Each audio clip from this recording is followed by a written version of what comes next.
Assalamualaikum semuanya. Apa kabar kalian? Semoga dalam keadaan sehat dan dilancarkan rezekinya oleh Allah.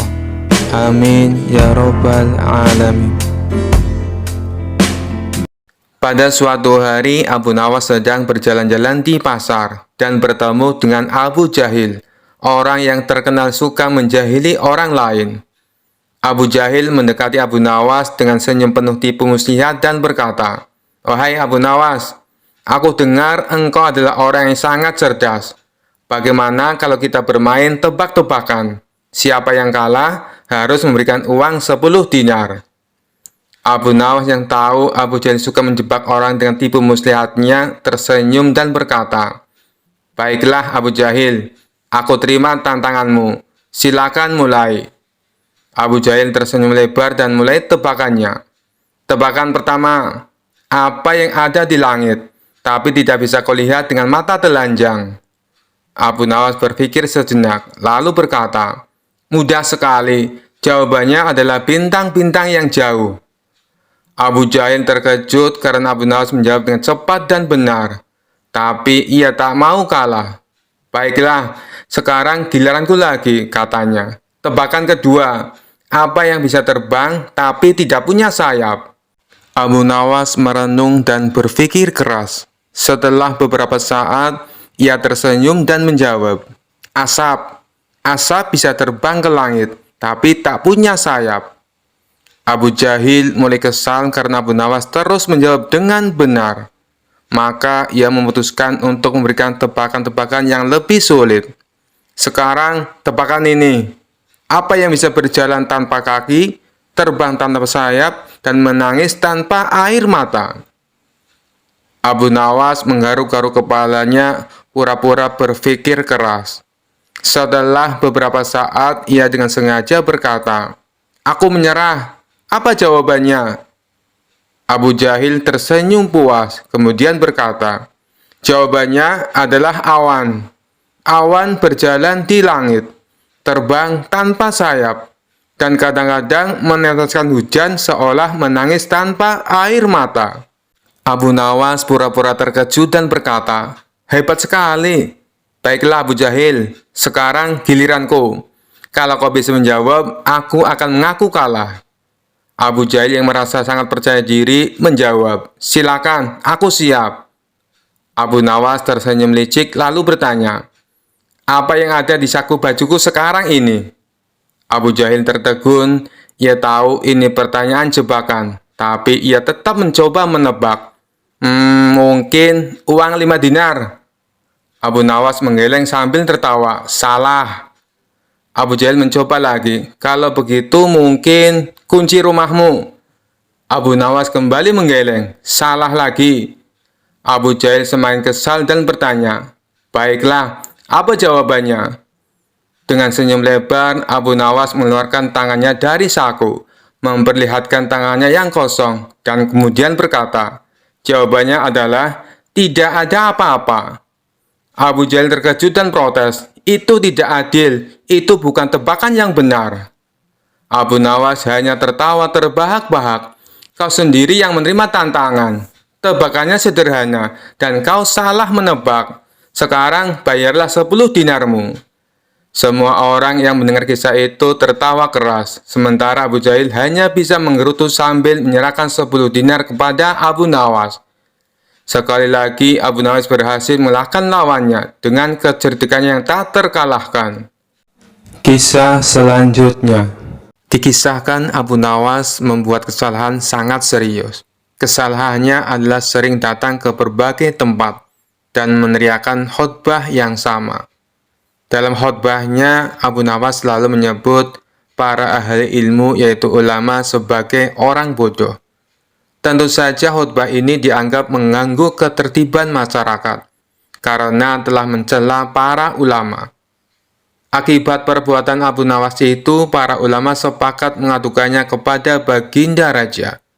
Mereka meminta supaya Abu Nawas diadili. Maka diadakanlah pengadilan, dan Abu Nawas sebagai terdakwanya. Di ruang sidang tersebut sudah berkumpul beberapa ulama kota Baghdad. Mereka menuntut supaya Abu Nawas dihukum. "Hai Abu Nawas, benarkah engkau berkata kalau para ahli ilmu adalah orang bodoh?" tanya Baginda Raja. "Benar Paduka yang mulia," jawab Abu Nawas dengan singkat. "Apa alasanmu berbuat demikian?" tanya Baginda Raja lagi. "Sebelum menjawabnya, izinkan terlebih dahulu hamba meminta beberapa kertas dan pena, lalu bagikan kepada semua para ahli ilmu yang ada di ruang sidang ini," pinta Abu Nawas. Setelah masing-masing ulama mendapat kertas dan pena, Abu Nawas kemudian kembali berkata, "Aku meminta kepada kalian semua para ahli ilmu untuk menulis jawaban pada kertas atas pertanyaan yang akan aku ajukan. Pertanyaannya adalah, apa yang dimaksud dengan roti?" ucap Abu Nawas. Mendengar pertanyaan remeh-temeh tersebut, salah satu dari ulama berkata, "Apa maksud pertanyaan itu, wahai Abu Nawas? Ini tidak ada kaitannya dengan kasusmu." Abu Nawas membalas, "Silakan dijawab saja, nanti Anda akan tahu." Setelah masing-masing ulama menuliskan jawabannya pada kertas tersebut, lalu dikumpulkan kepada Baginda Raja. Baginda Raja pun membaca satu demi satu kertas yang berisi jawaban itu. Ulama pertama menjawab roti adalah sebuah makanan. Ulama kedua menjawab roti adalah karunia dari Tuhan. Ulama ketiga menjawab roti adalah terigu yang sudah dimasak. Ulama keempat menjawab roti adalah makanan yang bergizi.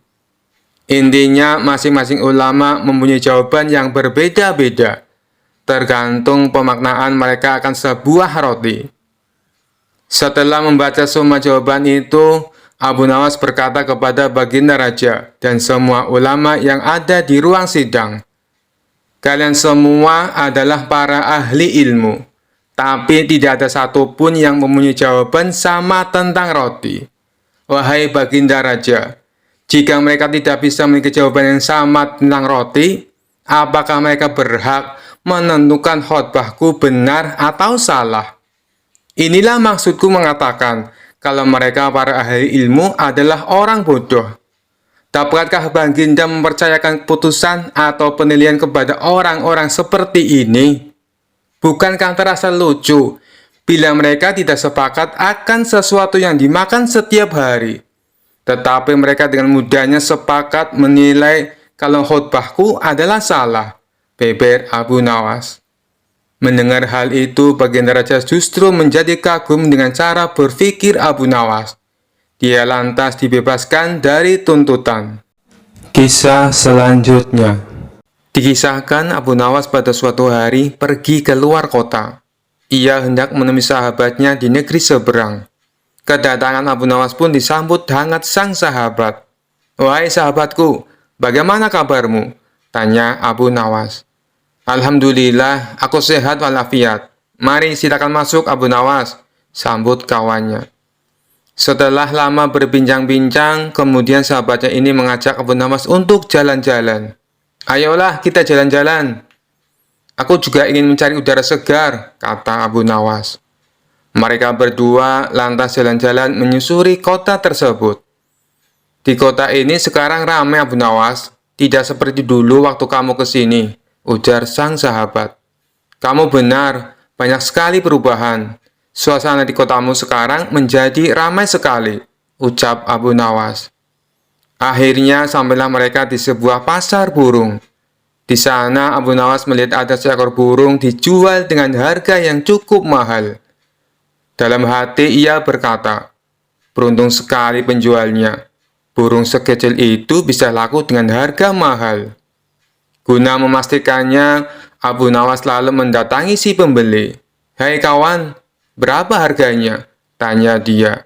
"Saya membelinya 100 dinar, jawab orang tersebut. "Kau beli 100 dinar untuk burung sekecil itu? Apa tidak menyesal?" tanya Abu Nawas lagi. "Ya tidaklah, menurutku harga segitu sudah layak," balas orang tersebut. "Aneh sekali. Apa mungkin di kota ini hewan-hewan harganya mahal?" pikir Abu Nawas. Setelah selesai jalan-jalan, Abu Nawas pamit pulang kepada sahabatnya. Sesampainya di rumah, dia terus memikirkan kejadian yang dilihat di pasar burung.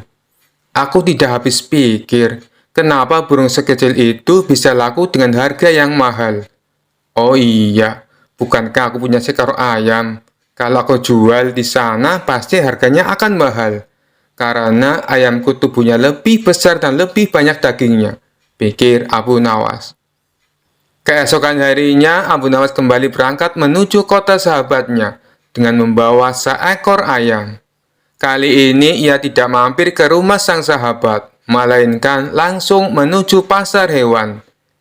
Setibanya di sana, Abu Nawas menawarkan ayamnya kepada orang-orang dengan harga 200 dinar. "Berapa harganya, Tuan?" tanya salah satu pembeli. "Murah, kawan, hanya 200 dinar," jelas Abu Nawas. Si pembeli tentu saja kaget mendengarnya. Ia pun langsung meninggalkan Abu Nawas tanpa menawarnya. Sampai waktu menjelang siang, ayam Abu Nawas tidak kunjung laku. Tidak ada satupun yang berminat membeli ayam tersebut. Rata-rata mereka menawarnya hanya dengan harga 5 dinar. Hal ini membuat Abu Nawas kecewa, lalu meluapkan kekesalannya kepada orang-orang di pasar. "Apa-apaan ini? Kemarin aku melihat ada seekor burung bisa laku 100 dinar. Tetapi ayam milikku yang begini indah dan ukuran jauh lebih besar ditawar hanya 5 dinar," teriak Abu Nawas. Sontak orang-orang pun terkejut dengan teriakan Abu Nawas. "Ada apa, Tuan? Jangan teriak-teriak seperti itu, nanti orang-orang ketakutan," ujar salah satu warga. Kebetulan sahabat Abu Nawas melintas di tempat itu. Ia pun segera menghampirinya. "Tenanglah Abu Nawas, ada apa ini?" tanya sahabatnya. "Kemarin waktu kita jalan-jalan ke pasar ini, aku melihat ada seekor burung kecil laku dengan harga 100 dinar. Tapi kenapa ayamku yang indah dan besar ini malah hanya ditawar 5 dinar? Ini kan aneh," ucap Abu Nawas. "Oh, burung yang kemarin itu, kamu salah paham Abu Nawas. Itu bukan burung biasa. Burung itu adalah burung beo. Keistimewaan burung beo bisa bicara seperti manusia. Jadi wajar kalau harganya mahal, bukan karena tubuhnya yang kecil," terang sang sahabat. Sejenak Abu Nawas terdiam. Ia pun mulai menyadari atas kekeliruannya. Tapi untuk menutupi rasa malu, Abu Nawas pun berkata, "Kalau burung itu bisa bicara, ayamku ini malah bisa berpikir," katanya.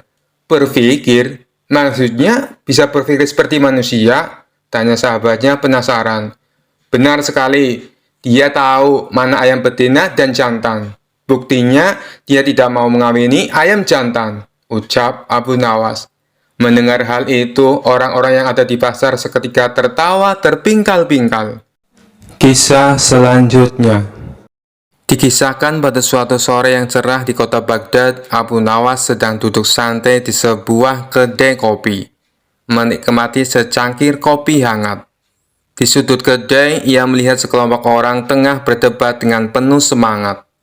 Penasaran dengan topik yang mereka bicarakan, Abu Nawas mendekati kerumunan itu dan mendengarkan lebih dekat. Seorang pria berjubah panjang dengan nada serius berkata, "Kredit motor itu haram. Itu sama saja dengan berhutang dengan bunga, yang jelas-jelas riba dan dilarang dalam Islam." Seorang pria lain yang tampak sebagai pedagang motor tersenyum dan menjawab, "Tapi bagaimana mungkin kita bisa membeli motor tanpa kredit? Tidak semua orang punya uang tunai sebanyak itu." Abu Nawas kemudian menyela, "Wahai saudara-saudara, apa yang kalian perdebatkan?" Pria berjubah panjang menjawab, "Abu Nawas, kami sedang berdebat tentang hukum kredit motor. Apa pendapatmu?" Abu Nawas mengaku bijak dan berkata, "Baiklah, mari kita bicarakan ini dengan cara yang sederhana. Bayangkan, jika kita ingin membeli seekor unta, tetapi kita tidak punya cukup uang. Apakah kita bisa membeli unta itu secara cicilan?" Seorang pria dalam kerumunan menjawab, "Tentu saja, selama tidak ada bunga yang dikenakan." Abu Nawas tersenyum lebar. "Nah, begitu juga dengan motor. Jika kita bisa mengatur kredit motor tanpa bunga atau dengan cara yang adil dan tidak memberatkan, Bukankah itu sama saja seperti membeli unta dengan cara dicicil? Pria berjubah panjang berargumen, tapi kredit motor selalu ada bunganya. Itu yang membuatnya jadi riba. Abu Nawas mengangguk, benar saudaraku, namun kita bisa mencari solusi yang lebih kreatif. Misalnya, bagaimana jika dealer motor menaikkan sedikit harga motornya dan menyebutnya sebagai biaya administrasi? Bukankah itu lebih baik daripada menyebutnya sebagai bunga? Pria pedagang motor tertawa kecil dan berkata, Abu Nawas, ide itu bisa saja dilakukan, tapi bagaimana memastikan semua orang paham dan setuju dengan cara itu? Abu Nawas tertawa dan berkata, itu tugas kita bersama untuk menjelaskan dan memastikan bahwa semua pihak paham dan setuju. Yang penting adalah niat dan cara kita menjalankannya. Jika niat kita baik dan cara kita adil, maka insya Allah tidak ada masalah. Pria berjubah panjang masih tampak ragu. Tapi bagaimana jika dealer motor tidak jujur dan malah mengambil keuntungan kita lebih banyak? Abu Nawas mengangguk dengan serius. Itu sebabnya kita harus tetap waspada dan memastikan bahwa semua transaksi dilakukan dengan jujur. Seperti halnya kita memeriksa timbangan pedagang sayur, kita juga harus memastikan dealer motor bertransaksi dengan adil. Kerumunan tertawa mendengar analogi Abu Nawas. Suasana yang tadinya tegang menjadi cair dengan humor dan kebijaksanaan Abu Nawas. Pria berjubah panjang akhirnya tersenyum dan berkata, Abu Nawas, kamu yang pintar membuat hal yang rumit menjadi sederhana. Mungkin memang benar, yang terpenting ada niat baik dan keadilan dalam setiap perbuatan kita. Abu Nawas mengangguk sambil menyeruput kopinya. Benar saudaraku, jadi mari kita terus berbuat baik dan menjalankan segala sesuatu dengan adil, termasuk dalam urusan kredit motor. Kisah selanjutnya. Beberapa bulan belakangan ini Baginda Raja terlihat sangat sibuk mengurusi segala permasalahan di negerinya. Mulai dari masalah ekonomi, masalah pertahanan, dan keadilan untuk rakyatnya. Para pejabat istana yang sekiranya tidak becus bekerja, langsung dipecat dan diganti dengan yang baru. Keberagaman Baginda Raja yang totalitas ini akhirnya membuahkan hasil. Ekonomi di negerinya menjadi stabil. Keadilan yang didapat rakyatnya juga memuaskan. Walhasil, negeri Baghdad pun menjadi makmur dan sejahtera. Setelah dirasa semuanya sudah beres, Baginda Raja pun merasa puas. Kemudian, ia menyempatkan waktunya untuk menenangkan diri dari semua rutinitas. Dan tentu saja, Abu Nawaslah sosok yang tepat untuk menghibur sang raja. Wahai pengawal, undang Abu Nawas ke istana. Aku ingin mengajaknya makan. Titah Baginda Raja kepada pengawal istana. Singkat cerita, datanglah Abu Nawas dan menghadap sang raja. Wahai Abu Nawas, bagaimana kabarmu? Ayo silakan duduk, sambut Baginda Raja. Tak berselang lama setelah mereka berdua duduk, hidangan pun datang dan diletakkan di meja makan. Melihat ada ayam panggang, mendadak perut Abu Nawas keroncongan. Ia sudah tak sabar ingin segera melahapnya. Tiba-tiba kembali datang hidangan yang kedua, yaitu sayur sop ayam. Kemudian disusul dengan hidangan yang ketiga, yaitu ayam goreng dan ayam bakar.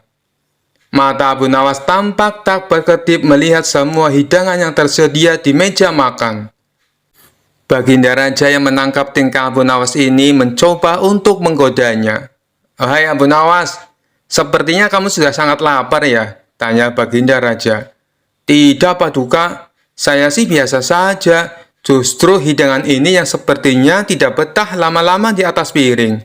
Mereka seolah-olah ingin segera terbang masuk ke dalam perut saya, celetuk Abu Nawas. Baginda Raja pun seketika tertawa dengan jawaban konyol Abu Nawas. Hai Abu Nawas, kamu boleh memakan semua hidangan ini, tapi ada syaratnya, ujar Baginda Raja. Apa syaratnya Paduka? Tanya Abu Nawas tidak sabar. Berhubung menu hidangannya serba ayam, Buatlah 2 pertanyaan sulit yang berhubungan dengan ayam, pinta Baginda Raja. Waduh, ada-ada saja Baginda Raja. Perut sudah keroncongan, masih saja dikerjain, batin Abu Nawas. Setelah berpikir sejenak, Abu Nawas pun mulai dengan pertanyaan pertama. Baiklah Paduka, apa yang membedakan antara nama manusia dan nama ayam? Tanya Abu Nawas. Baginda Raja pun mencoba berpikir untuk menemukan jawabannya. Namun akhirnya ia menyerah. Itu pertanyaan sulit Abu Nawas, aku tak bisa menjawabnya. Beritahu aku apa jawabannya, pinta Baginda Raja. Bedanya adalah ketika manusia masih hidup namanya banyak sekali. Ada Hasan, ada Husain, ada Ibrahim, dan masih banyak lainnya. Tapi ketika mati namanya hanya menjadi satu, yaitu almarhum. Sedangkan ayam ketika masih hidup namanya cuma satu, yaitu ayam. Tapi ketika meninggal namanya menjadi banyak. Ada ayam panggang, ayam bakar, ayam goreng, dan masih banyak lainnya. Jelas Abu Nawas. Spontan Baginda Raja pun tertawa mendengarnya. Bagus, bagus. Sekarang berikan saya pertanyaan kedua, balas Baginda Raja. Apa nama bagian ayam yang tidak pakai ayam? Tanya Abu Nawas. Itu sih gampang Abu Nawas. Jawabannya adalah paha, kata Baginda Raja dengan cepat. Paha, ya paha ayam, ujar Abu Nawas. Kalau begitu, tulang Abu Nawas, jawab Baginda Raja. Tulang, ya tulang ayam, balas Abu Nawas. Bagaimana kalau sayap? Jawab Baginda Raja terus mencoba. Sayap juga sayap ayam. Jawaban Paduka salah semua, kata Abu Nawas. Ya sudah Abu Nawas, aku menyerah. Apa jawabannya? Jawabannya adalah telur ayam digoreng jadi telur mata sapi. Tidak mungkin kan disebut telur mata ayam? Jelas Abu Nawas. Untuk kesekian kalinya Baginda Raja kembali tertawa. Mereka berdua pun akhirnya mulai menyantap hidangan. Setelah jamuan makan selesai, Baginda Raja berkata kepada Abu Nawas, "Hari ini aku sangat terhibur. Terima kasih Abu Nawas," kata Baginda Raja. Abu Nawas pun lalu dipersilakan pulang dan diberi hadiah sekantung uang. Dikisahkan suatu hari Abu Nawas sedang berjalan-jalan di pasar yang ramai. Ia melewati sebuah kedai kopi di mana sekelompok orang tengah berdebat dengan sangat serius. Penasaran dengan topik yang diperbincangkan, Abu Nawas mendekati kerumunan itu dan mendengarkan dengan seksama. Di tengah-tengah kerumunan, seorang pria berjubah panjang dan sorban besar berbicara dengan suara lantang. Bank itu haram. Riba adalah dosa besar dalam Islam. Semua yang berhubungan dengan bank harus dijauhi. Pria lain yang tampak sebagai seorang pedagang kaya membalas, "Tapi bagaimana mungkin kita berbisnis tanpa bank? Bank memudahkan transaksi dan penyimpanan uang kita." Abu Nawas kemudian melangkah ke depan dan berkata, "Wahai saudara-saudara, apa yang sedang kalian perdebatkan?" Pria berjubah panjang menjawab, "Abu Nawas, kami sedang berdebat tentang hukum bank. Apakah engkau punya pendapat tentang hal ini?" Abu Nawas mengangguk sambil tersenyum, kemudian berkata, "Baiklah, mari kita bicarakan ini dengan cara yang sederhana. Bayangkan jika kita hidup di zaman dahulu kala, sebelum ada bank. Bagaimana cara kita menyimpan uang?" Seorang pria dalam kerumunan menjawab, "Kita menyimpannya di rumah, atau mungkin menggali lubang di tanah." Abu Nawas tertawa kecil, "Benar, tapi bukankah itu berisiko? Pencuri bisa datang kapan saja dan mengambil semua uang kita." Pria berjubah panjang berargumen, "Tapi itu lebih baik daripada menggunakan bank yang menjalankan riba."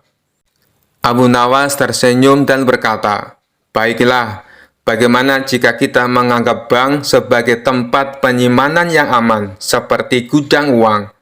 Gudang itu hanya meminjamkan uang dengan imbalan jasa, seperti ketika kita meminjamkan unta atau rumah. Bukankah itu masuk akal?" Pria berjubah panjang terlihat bingung. "Tapi jasa yang dimaksud itu adalah riba." Abu Nawas menggelengkan kepala. "Tidak selalu. Jika kita berpikir kreatif, kita bisa mengatur agar bank tidak mengambil riba, melainkan jasa administrasi yang wajar. Seperti saat kita membayar seseorang untuk menjaga kebun kita. Pria pedagang kaya tersenyum lebar. Itu ide yang bagus, Abu Nawas. Jadi, bank bisa tetap beroperasi tanpa riba. Abu Nawas mengangguk. Tentu saja, yang penting adalah niat dan cara kita. Jika kita niatkan untuk kebaikan dan dilakukan dengan cara yang adil, maka tidak ada masalah. Pria berjubah panjang masih tampak ragu. Tapi bagaimana kita bisa memastikan bahwa semua bank beroperasi dengan adil? Abu Nawas tersenyum lebar dan berkata, itu tugas kita bersama. Seperti halnya kita memastikan tukang roti tidak mengurangi takaran tepungnya. Kita juga harus memastikan bank beroperasi dengan jujur dan adil. Dan jika ada bank yang tidak adil, kita bisa mencari alternatif lain, seperti menyimpan uang di bawah bantal. Kerumunan tertawa terbahak-bahak mendengar humor Abu Nawas. Suasana yang tadinya tegang menjadi cair dan penuh canda. Pria berjubah panjang akhirnya tersenyum dan berkata, Abu Nawas, kamu memang pintar membuat hal yang rumit menjadi sederhana. Mungkin memang benar. Yang terpenting adalah niat dan keadilan dalam setiap perbuatan kita. Abu Nawas mengangguk bijak sambil menyeruput kopinya. Benar saudaraku. Jadi, mari kita terus berbuat baik dan menjalankan segala sesuatu dengan adil, termasuk dalam urusan perbankan. Kisah selanjutnya. Dikisahkan pada suatu waktu Baginda Raja Harun al-Rasyid sangat gundah hatinya. Seperti biasa, dirinya ingin sosok Abu Nawas hadir di istana untuk menghibur hati sang raja. Namun setelah beberapa kali dipanggil, Abu Nawas belum juga menampakkan batang hidungnya. Entah kenapa. Setelah lama berpikir, akhirnya Baginda Raja menemukan cara agar Abu Nawas bisa hadir di istana kerajaan. Raja menyuruh 3 orang prajurit untuk pergi ke rumah Abu Nawas agar buang air besar di tempat tidurnya. Pengawal, pergilah ke rumah Abu Nawas dan beraklah di tempat tidurnya. Dan kalau kalian berhasil, maka masing-masing akan kuberikan uang 1000 dirham, titah Baginda Raja. Daulat Paduka, jawab ketiga pengawal itu secara bersamaan. Sementara itu, duduk di sebelahnya ada Kipati yang mendengar obrolan rajanya dengan ketiga pengawal itu. Karena tugas yang diberikan kepada 3 anak buahnya yang agak aneh, Kipati memberanikan diri untuk bertanya kepada sang raja. Maaf Paduka, bukankah tugas yang diberikan itu tampak aneh dan menghina? Tanya sang patih. Memang benar. Tapi itulah siasatku agar Abu Nawas segera hadir ke istana, jawab Baginda Raja. Apakah gerangan rencana Baginda? Tanya Patih. Nanti kamu akan segera mengetahuinya. Dan sekarang kamu ikutilah ketiga anak buahmu itu, dan intailah mereka, dan sampaikan kepada Abu Nawas. Bila dia berhasil menggagalkan tugas pengawalnya, maka Abu Nawas akan aku beri uang 3000 dirham. Dan sekaligus ia boleh memukul utusanku itu, titah Baginda Raja. Utusan tiba di rumah Abu Nawas. Dengan perasaan yang masih bingung, sang patih segera melaksanakan perintah raja. Dia segera berkemas dan menuju ke rumah Abu Nawas. Tidak berapa lama kemudian, utusan Baginda Raja sudah tiba di depan pintu rumah Abu Nawas. Kami diutus oleh Baginda Raja untuk buang air besar di tempat tidurmu. Karena ini perintah raja, kamu tidak boleh menolak, kata salah satu utusan itu. Saya sama sekali tidak keberatan. Silakan saja kalau kalian mampu melaksanakan perintah raja, jawab Abu Nawas dengan santainya. Betul? Tanya utusan raja. Iya, silakan saja, sahut Abu Nawas. Abu Nawas mengawasi orang-orang itu beranjak ke tempat tidurnya dengan geram. Perak di tempat tidurku, betul-betul kelewatan, gumam Abu Nawas dalam hati. Abu Nawas memutar otaknya bagaimana caranya agar para utusan itu mengurungkan niatnya. Setelah berpikir beberapa saat, Abu Nawas akhirnya menemukan cara untuk menggagalkan tugas para utusan itu. Pada saat para utusan itu hendak bersiap-siap buang air besar, mendadak Abu Nawas berkata dari balik jendela kamar, "Hai para utusan raja, ada yang lupa saya sampaikan kepada kalian," kata Abu Nawas. "Apa itu?" tanya salah satu utusan raja. "Saya ingatkan, supaya kalian jangan melebihi perintah baginda raja.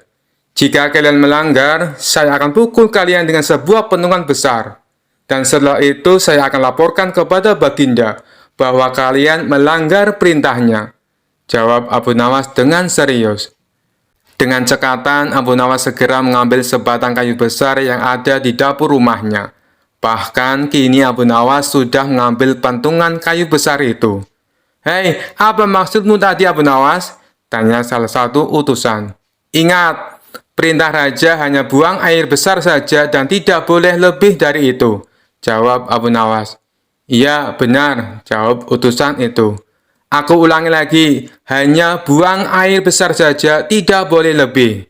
Ingat, tidak boleh kencing, tidak boleh buka celana, tidak boleh cebok, hanya buang air besar saja," tegas Abu Nawas dengan seriusnya. "Mana mungkin, itu tidak mungkin. Kami juga harus buka celana dan kencing," jawab salah satu utusan. "Aku akan pukul kalian sekeras-kerasnya jika kalian melanggar perintah raja," sahut Abu Nawas. Para utusnya itu saling pandang kebingungan dengan ucapan Abu Nawas itu. Tiba-tiba ada suara seseorang yang memanggil Abu Nawas. "Abu Nawas!" Karena ada suara yang sudah tidak asing lagi didengar, Abu Nawas serta para utusan segera berkumpul untuk menemui asal suara itu. Ternyata suara itu adalah suara Kipati, yang merupakan orang kepercayaan baginda Raja Harun al-Rasyid. "Aku sudah mendengar perdebatan kalian. Baginda Raja memang merintahkan para utusan untuk berak di tempat tidurmu. Jika 3 orang ini sanggup, mereka masing-masing akan mendapatkan 1000 dirham. Jika mereka gagal, maka mereka boleh engkau pukul sesuka hatimu," kata Kipati. "Oh, begitu. Lalu hadiah dari baginda untukku berapa, tuanku?" tanya Abu Nawas. "Sekarang juga engkau boleh menghadap baginda raja untuk menerima 3000 dirham," jawab Kipati. "Hah?" Abu Nawas kaget disertai rasa gembira. Segera saja Abu Nawas mengambil pentungan. Lalu 3 orang utusan yang mau buang air besar tadi dipentungi pantatnya. "Ampun Abu Nawas, apa kalian mau buang air besar di tempat tidurku?" "Tidak, ampun." Ketiga utusan itu lari terbirit-birit. Kipati dan Abu Nawas tertawa terpinggal-pinggal dibuatnya. Sesaat setelah itu Kipati berkata, "Abu Nawas, baginda sangat yakin engkau dapat mengatasi masalah ini. Baginda memang menginginkan kehadiranmu di istana untuk menghibur hatinya yang saat ini sedang gundah gulana." Abu Nawas menyetujui permintaan sang pati, dan mereka segera berangkat menuju istana setelah semua persiapan dilakukan. Kisah selanjutnya. Dikisahkan suatu hari Abu Nawas kedatangan tamu orang ateis untuk mengajaknya berdebat. Ternyata orang ateis inilah yang dulu pernah bertanya tentang siapa yang menciptakan Allah, dan hasilnya ia malah mendapat sial. Melihat kedatangan orang ateis tersebut, Abu Nawas tetap menyambutnya dengan hangat. "Ada yang bisa saya bantu?" tanya Abu Nawas. "Aku ingin kembali mengajakmu berdebat," jawab orang ateis. "Oh, begitu. Baiklah. Silakan masuk," balas Abu Nawas sambil mengajaknya duduk di ruang tamu. Setelah keduanya duduk di kursi, Abu Nawas berkata kepadanya, "Sekarang beritahu aku, persoalan apa yang ingin kau debatkan?" Orang ateis pun mulai dengan sebuah pertanyaan. "Wahai Abu Nawas, menurutmu, apakah Allah Tuhanmu yang menciptakan alam semesta ini?" kata orang ateis. "Iya, benar," balas Abu Nawas. "Baik, wajarnya kalau orang bekerja pasti akan merasakan capek. Lalu dia akan tidur untuk istirahat. Bukankah menciptakan langit dan bumi tidaklah gampang? Belum lagi mengatur makhluk-makhluknya. Tentu butuh istirahat dan tidur, tanya orang ateis. Tentu saja tidak pernah, jawab Abu Nawas dengan tegas. Oh ya, mana buktinya? Tantang orang ateis. Untuk membuktikan ucapanku, kau harus menginap di rumahku malam ini, jelas Abu Nawas. Aku tidak keberatan, malam ini aku akan tidur di rumahmu, balas orang ateis. Ketika waktu menjelang malam, di mana saat waktunya untuk tidur, Abu Nawas menghampiri orang ateis tersebut. Di tangan Abu Nawas terdapat dua bejana, yang masing-masing berisi air. Untuk apa bejana-bejana itu? Tanya orang ateis penasaran. Katanya kamu ingin bukti, turuti saja perintahku, ujar Abu Nawas. Baiklah, beritahu aku apa yang harus aku lakukan, tanya orang ateis itu kembali. Pegang kedua bejana ini dengan kedua tanganmu. Awas, jangan sampai airnya tumpah, apalagi sampai bejananya jatuh, perintah Abu Nawas. Orang ateis pun langsung melakukannya. Awalnya kedua tangan orang ateis itu masih bertahan. Dua bejana yang berisi air masih terjaga dengan aman. Lama-kelamaan, rasa kantuk mulai menghinggap. Meskipun ia berusaha terjaga, namun rasa kantuk tak bisa dihindari. Ia pun akhirnya memutuskan untuk memegangi bejananya sambil tiduran. Tiba-tiba tanpa sadar matanya terpejam. Dua bejana yang berisi air tumpah mengenai mukanya, dan bejananya menjadi pecah karena jatuh ke tanah. Akibatnya seluruh tubuhnya menjadi basah kuyup. Keesokan paginya, orang ateis itu menanyakan maksud atas perintah Abu Nawas tersebut. Abu Nawas lalu menjelaskan, dua bejana yang kau pegang, aku ibaratkan langit dan bumi. Seandainya Allah tidur, meskipun hanya sedetik, niscaya langit dan bumi akan hancur, seperti yang kau alami tadi malam. Mendengar penjelasan tersebut, orang ateis itu pun terdiam, sambil merenungi perkataan Abu Nawas. Kisah selanjutnya. Suatu hari Abu Nawas diundang oleh seorang hakim, yang penasaran untuk berdebat tentang pengertian bid'ah. Hakim tersebut sengaja mengundang banyak orang untuk menyaksikan debat ini, dengan harapan bisa menguji kepandaian Abu Nawas sekaligus menghibur hadirin. Abu Nawas, bisakah kamu menjelaskan kepada kami apa yang dimaksud dengan bid'ah? Kata Tuan Hakim memulai perdebatan. Abu Nawas tersenyum lebar dan berkata, tentu saja Tuan Hakim, tapi sebelum itu saya ingin tahu, apakah Tuan Hakim pernah melakukan sesuatu yang belum pernah dilakukan sebelumnya? Maksudmu? Balas Tuan Hakim. Abu Nawas dengan cerdik menjawab, misalnya, Tuan Hakim apakah pernah makan sambil berdiri? Tentu beberapa kali. Apa hubungannya dengan bid'ah? Jawab Tuan Hakim. Nah, Tuan Hakim, itu bisa dianggap bid'ah juga. Karena dulu di zaman Nabi, orang lebih sering makan sambil duduk, terang Abu Nawas. Hadirin mulai tertawa kecil menikmati kelucuan Abu Nawas. Abu Nawas melanjutkan, bid'ah sebenarnya adalah melakukan sesuatu yang baru dalam urusan agama, yang tidak ada contoh langsung dari Nabi. Tapi kita harus bijak. Misalnya, apakah lampu listrik itu bid'ah? Karena di zaman Nabi, mereka hanya menggunakan lampu minyak. Hakim tertawa kecil. Tentu saja tidak, itu kemajuan teknologi.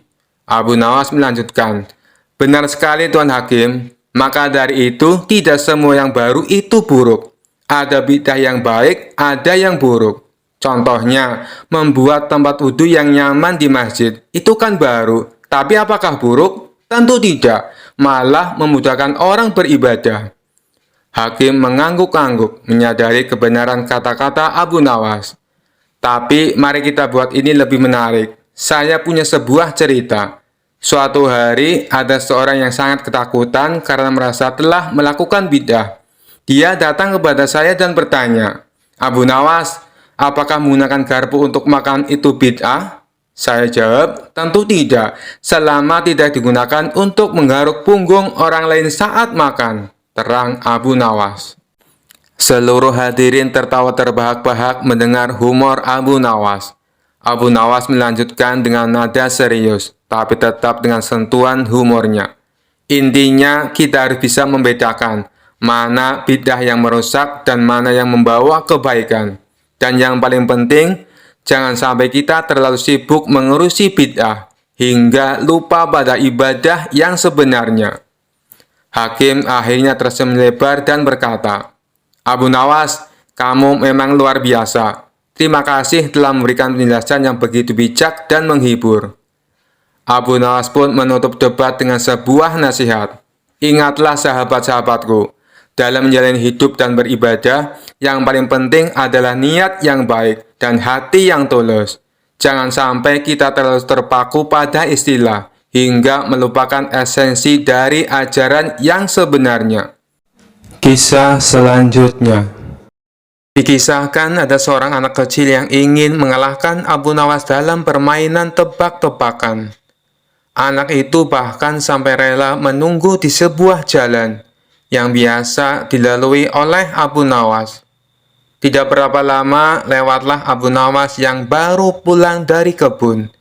Ia membawa 2 labu yang dipetik dari kebun miliknya. Anak kecil tersebut lalu segera menghampiri dan menyapanya. Tuan Abu Nawas, bisakah Anda berhenti sebentar? Pinta si anak. Abu Nawas pun menghentikan langkahnya, menuruti permintaan anak kecil itu. Ada apa memangnya? Tanya dia. Begini Tuan Abu Nawas, Anda kan sangat terkenal cerdik, juga pandai. Oleh karena itu, aku ingin menantang Anda main sebuah tebak-tebakan, kata si anak penuh percaya diri. Boleh, apa peraturannya? Tanya Abu Nawas. Apabila Tuan Abu Nawas tidak bisa menjawab tebakanku, maka buah labu yang ada di tangan Anda jadi milikku, ujar si anak kecil. Baik, silakan, apa tebak-tebakanmu? Ucap Abu Nawas. Coba tebak, burung kecil yang ada dalam genggaman tanganku ini hidup atau mati? Kalau Tuan Abu Nawas menjawab salah, maka buah labunya jadi milik saya, kata si anak kecil. Dengan wajah tersenyum, Abu Nawas mengangguk setuju. Lalu ia pun menjawab, burung kecil dalam genggamanmu sudah mati. Mendengar jawaban tersebut, si anak kecil senang sekali. Anda salah Tuan Abu Nawas, teriak dia kegirangan. Lalu membuka genggaman tangannya dan membiarkan burungnya terbang dengan bebas. Oh iya, aku salah. Baiklah, buah labu ini menjadi milikmu, balas Abu Nawas dengan tersenyum bahagia. Si anak kecil merasa heran kenapa Abu Nawas malah terlihat gembira. Tapi di lain pihak, ia mendapat 2 buah labu tanpa harus membelinya. Dengan wajah ceria, si anak kecil kemudian membawa pulang buah labu pemberian Abu Nawas itu. Setibanya di rumah, ayah si anak lantas bertanya tentang 2 buah labu yang dibawanya. Dari mana kamu mendapatkan itu? Tanya sang ayah. Anak tersebut dengan bangganya menceritakan bahwa dirinya telah mengalahkan Abu Nawas main tebak-tebakan.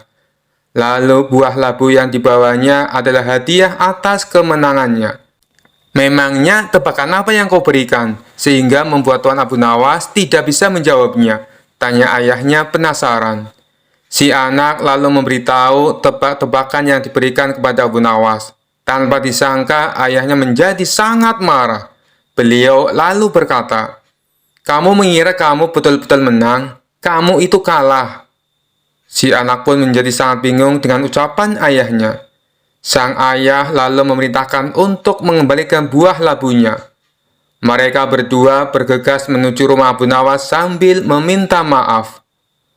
Maafkan anak hamba Tuan Abu Nawas, ini buah labunya kami kembalikan, kata sang ayah. Tidak apa-apa, ambil saja, itu sudah menjadi hak anakmu, balas Abu Nawas dengan tersenyum. Terima kasih Tuan Abu Nawas, kami mohon pamit, ucap sang ayah. Dalam perjalanan pulang, si anak meminta penjelasan kepada ayahnya. "Wahai ayah, kenapa ayah mengatakan kalau aku yang kalah? Jelas-jelas Tuan Abu Nawas yang salah menebaknya. Jadi, bukankah dia yang kalah?" tanya si anak merasa heran. Sang ayah menarik napas panjang dan mulai menjelaskan. Tuan Abu Nawas sengaja menjawab burungnya mati. Sebab dengan begitu kamu akan melepaskan dan membiarkan burung itu terbang dengan bebas. Kalau Tuan Abu Nawas menjawab masih hidup, kamu pasti akan meremas hewan lemah itu sampai mati. Pada akhirnya kamu juga yang menang taruhan. Kamu pikir Tuan Abu Nawas tidak tahu kelicikanmu? Dia rela memberikan buah labu dan dianggap kalah. Tapi sejatinya Tuan Abu Nawaslah pemenangnya. Dia memenangkan cinta kasih yang murni yang memikirkan kebahagiaan semua makhluk tanpa pamrih. Sedangkan bagi yang egois hanya memikirkan apa yang akan didapatkan. Setelah mendengar penjelasan sang ayah, si anak pun menyadari akan kekeliruannya. Kisah selanjutnya. Suatu hari Abu Nawas mendengar kabar bahwa ada 4 kiai alim yang sangat terkenal akan kepandaian dan kealimannya sedang berkumpul di sebuah masjid. Dengan rasa penasaran yang besar, Abu Nawas pun pergi ke masjid tersebut. Sesampainya di sana, ia melihat ke-4 kiai tersebut sedang duduk bersila di tengah-tengah majlis taklim. Tanpa ragu, Abu Nawas langsung menghampiri mereka dan meminta izin untuk mengajukan pertanyaan. "Wahai para kiai yang mulia," sapa Abu Nawas dengan hormat, "izinkan saya mengajukan sebuah pertanyaan yang telah lama mengganjal hati saya." Ke-4 kiai pun mengangguk, mengizinkan Abu Nawas untuk bertanya. "Begini para kiai," lanjut Abu Nawas, "saya pernah mendengar bahwa seekor kucing dapat melahirkan anak kucing yang berjumlah ganjil, misalnya 3 atau 5 ekor. Namun saya juga pernah mendengar bahwa seekor kucing tidak mungkin melahirkan anak kucing yang berjumlah genap, seperti 4 atau 6 ekor. Mengapa demikian?" Ke-4 kiai saling berpandangan, tampak berpikir keras untuk menjawab pertanyaan Abu Nawas yang terkesan aneh tersebut. Mereka berusaha mencari dalil dan hujah yang tepat untuk menjelaskan fenomena tersebut. Setelah beberapa saat, salah seorang kiai akhirnya menjawab, "Wahai Abu Nawas, pertanyaanmu sangat menarik. Menurutku, hal itu terjadi karena kehendak Allah. Kita sebagai manusia tidaklah mampu memahami segala rahasia alam semesta." Kiai yang lain menambahkan, "Benar sekali. Mungkin ada saja hikmah di balik fenomena tersebut yang tidak kita ketahui." Abu Nawas tersenyum mendengar jawaban mereka. "Wahai para kiai," katanya lagi, "jika demikian, bagaimana dengan seekor kucing yang melahirkan anak kucing berjumlah 2 ekor? Apakah itu termasuk ganjil atau genap?" Ke-4 kiai terdiam sejenak, kemudian saling melirik satu sama lain. Mereka semakin bingung dengan pertanyaan Abu Nawas yang semakin membingungkan. Melihat ekspresi bingung para kiai, Abu Nawas pun tertawa terbahak-bahak. "Wahai para kiai," katanya sambil terpingkal-pingkal, "kalian terlalu serius memikirkan pertanyaan saya. Saya hanya ingin mengingatkan bahwa terkadang kita terlalu sibuk mencari jawaban untuk hal-hal yang sebenarnya tidak terlalu penting. Lebih baik kita fokus pada hal-hal yang lebih bermanfaat, seperti meningkatkan keimanan dan ketakwaan kita kepada Allah." Mendengar jawaban Abu Nawas, ke-4 kiai pun ikut tertawa. Mereka menyadari bahwa mereka telah terjebak dalam permainan kata-kata Abu Nawas. Kisah selanjutnya. Tidak seperti biasanya, di istana Raja Harun al-Rasyid terlihat ramai banyak tamu berkumpul. Ternyata ada pertemuan para ulama bersama baginda raja. Setelah selesai membicarakan berbagai masalah agama dan negara, di sela-sela waktu santainya, sang raja melontarkan pertanyaan kepada para ulama. "Adakah di antara kalian yang tahu kira-kira Allah sedang apa sekarang?" Tentu saja pertanyaan itu tak lazim. Namun, memang begitulah karakter Baginda Raja. Apakah Paduka tidak mempercayai keberadaan Allah? Tanya balik salah satu dari mereka. Saya sangat percaya adanya Allah, dan saya percaya Allah maha segala-galanya, menguasai segala alam semesta dan alam akhirat. Yang saya tanyakan, kira-kira Allah sedang apa sekarang? Para ulama saling berpandangan satu sama lain. Mereka bingung harus menjawab apa. Tidak elok rasanya Baginda bertanya seperti itu. Jangan samakan zat Allah dengan manusia, ujar mereka. Sudah saya katakan, saya tidak menyamakan zat Allah dengan apapun, apalagi dengan manusia. Saya hanya ingin tahu, kira-kira saat ini Allah sedang apa?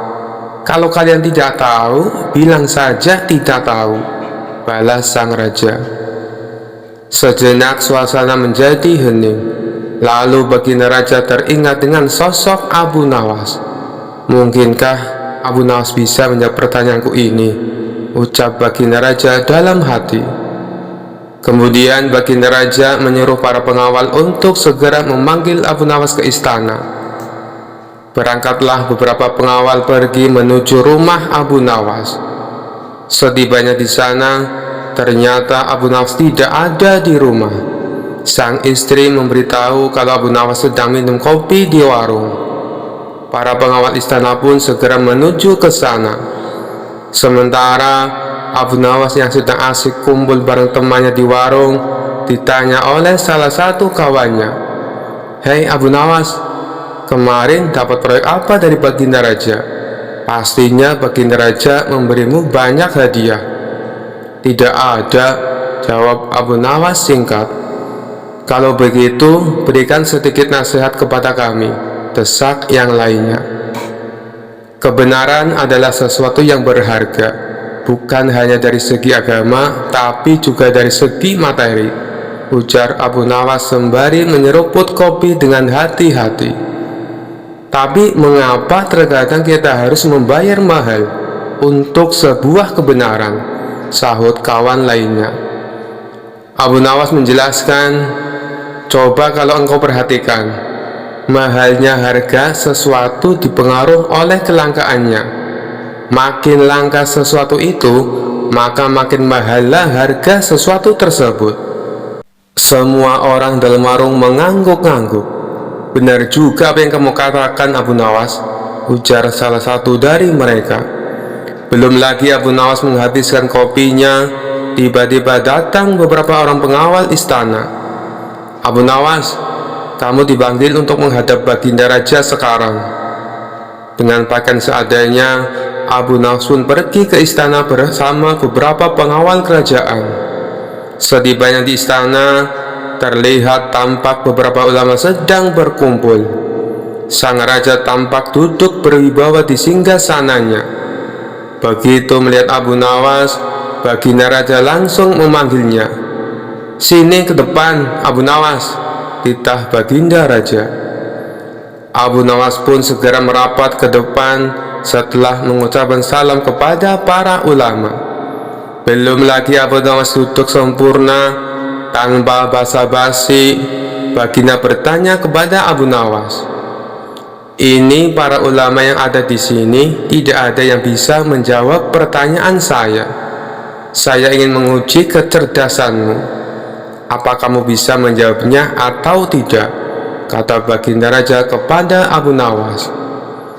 "Wahai Paduka yang mulia, bukankah beliau-beliau ini adalah ulama yang berilmu agama tinggi, sedangkan hamba hanyalah orang biasa? Rasanya tidak pantas kalau saya yang menjawabnya," sahut Abu Nawas. "Tapi kalau boleh tahu, pertanyaan macam apakah yang Baginda tanyakan?"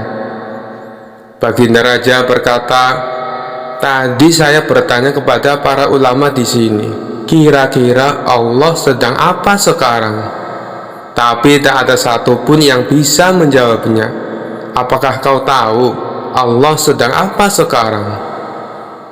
Mendengar pertanyaan aneh itu, sejenak Abu Nawas terdiam.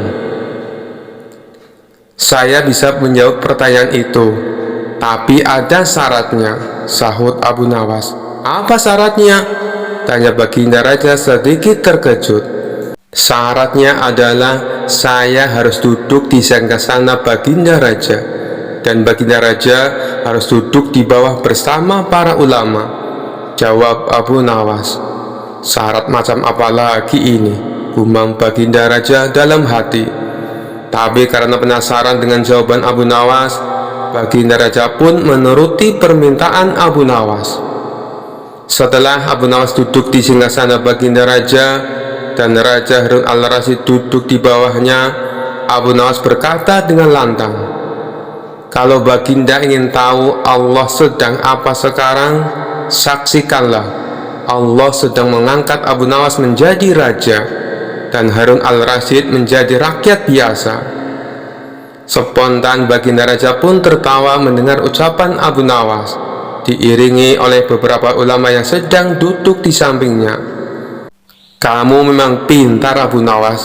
Kamu malah memanfaatkan pertanyaan ini untuk bisa duduk di atas singgasanaku. Tapi memang yang kamu katakan itu benar, maka aku pun tak bisa marah kepadamu." Baginda Raja pun memberikan hadiah kepada Abu Nawas atas kecerdasannya. Kisah selanjutnya. Abu Nawas dikenal suka menolong, tapi ada saja orang yang tidak suka dengan sosok cerdas dan humoris ini. Sebut saja Abu Jahal. Entah kenapa dia sangat membenci Abu Nawas.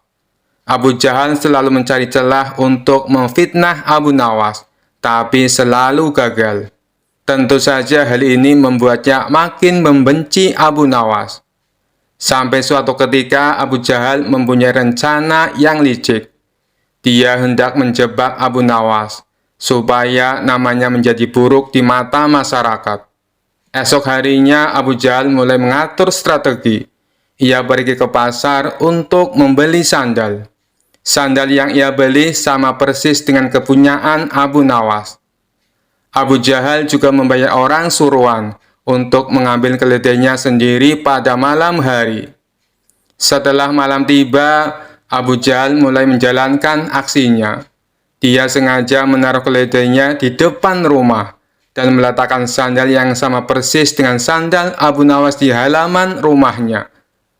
Tidak lama kemudian, datanglah orang bayaran Abu Jahal untuk mengambil keledai di depan rumahnya. Setelah orang bayarannya sudah benar-benar menghilang, Abu Jahal mendadak berteriak, "Maling, maling, keledaiku dicuri maling!" teriak Abu Jahal pura-pura panik. Sontak teriakan Abu Jahal mengundang perhatian para tetangganya. Mereka lalu berduyun-duyun mendatangi rumah Abu Jahal. "Ada apa, Abu Jahal?" tanya salah satu tetangganya. "Keledaiku dicuri maling, tapi malingnya sempat aku pergoki," jawab Abu Jahal. "Kamu berhasil mengenal wajahnya, Abu Jahal?" tanya tetangga yang lain. "Enggak sih, karena waktu aku memergoki, malingnya langsung panik dan lari terbirit-birit sampai meninggalkan sandalnya," kata Abu Jahal sambil menunjukkan sandal di halamannya. "Loh, ini kok seperti sandal Abu Nawas? Tapi masa iya sih Abu Nawas mencuri keledaimu?" ujar tetangganya tidak percaya. "Ya, namanya orang lagi hilaf, apapun pasti dilakukannya. Apalagi sekarang Abu Nawas sudah lama tidak diberi hadiah Baginda Raja. Pastinya dia tidak punya uang lagi untuk beli makanan," ucap Abu Jahal memprovokasi. Akibat hasutan Abu Jahal ini, para warga mulai tersulut emosinya. Abu Nawas yang sedang asik tidur di rumahnya langsung dipaksa dan diarak warga menuju istana. "Ada apa ini? Apa yang kalian lakukan?" tanya Abu Nawas bingung. "Sudah, kamu diam saja. Kamu harus mempertanggungjawabkan perbuatanmu," tegas Abu Jahal. Dalam hati Abu Jahal berkata, "Kali ini aku berhasil menjebakmu, Abu Nawas." Ia pun tersenyum jahat kepada Abu Nawas. Setibanya di istana, Baginda Raja kaget. Ada rombongan warga datang. Terlebih lagi di situ ada Abu Nawas dengan kondisi tangan terikat. "Ada apa ini? Kenapa malam-malam datang kemari?" tanya Baginda Raja. "Ampun Paduka yang mulia, hamba mau melaporkan keledai hamba dicuri Abu Nawas," jawab Abu Jahal. Abu Nawas yang mendengar pengaduan Abu Jahal hanya terdiam. Ia menunggu saat yang tepat untuk membongkar kedok Abu Jahal. "Memangnya kamu punya buktinya, Abu Jahal? Apakah keledaimu ada di rumah Abu Nawas?" tanya Baginda Raja. "Keledainya memang tidak ada di rumah Abu Nawas. Bisa saja dia menaruhnya di tempat lain, Paduka yang mulia. Tapi saya punya bukti yang lain," ucapnya. "Coba tunjukkan bukti yang kamu punya, Abu Jahal," perintah Baginda Raja. Ia lalu menunjukkan sandal yang mirip dengan milik Abu Nawas. "Ini buktinya, Paduka yang mulia. Waktu hamba memergoki, Abu Nawas lari terbirit-birit sampai meninggalkan sandalnya di halaman rumah hamba," tutur Abu Jahal. "Apa benar itu sandal kamu, Abu Nawas?" tanya Baginda Raja kepada Abu Nawas. "Bukan, Baginda Raja, tapi sandal itu memang mirip dengan sandal hamba," jawab Abu Nawas. "Kamu jangan mencoba mengelak, Abu Nawas. Jelas-jelas itu sandalmu," bentak Abu Jahal. Sudah, berikan sandal itu kepadaku," pinta Baginda Raja kepada Abu Jahal. Setelah Abu Jahal memberikan sandal tersebut, Baginda Raja lalu memanggil Abu Nawas. "Abu Nawas, kemarilah. Coba pakai sandal ini," perintah Baginda Raja. Setelah dicoba, sandal yang dibawa Abu Jahal tidak muat di kaki Abu Nawas. Melihat hal itu, Abu Jahal mulai belingsatan. Mukanya pucat dan keringat dingin mulai keluar dari tubuhnya. "Ini jelas-jelas bukan sandal Abu Nawas. Kamu jangan menuduh orang sembarangan. Atau jangan-jangan kamu ingin memfitnah Abu Nawas," bentak Baginda Raja geram kepada Abu Jahal. Dengan mulut terbata-bata, Abu Jahal menjawab, "Maaf Paduka yang mulia, hamba kira itu sandalnya Abu Nawas." Ternyata Abu Jahal salah perhitungan saat membeli sandal yang mirip dengan sandal Abu Nawas. Abu Jahal tidak mencocokkan dengan ukuran kaki Abu Nawas. Di saat Abu Jahal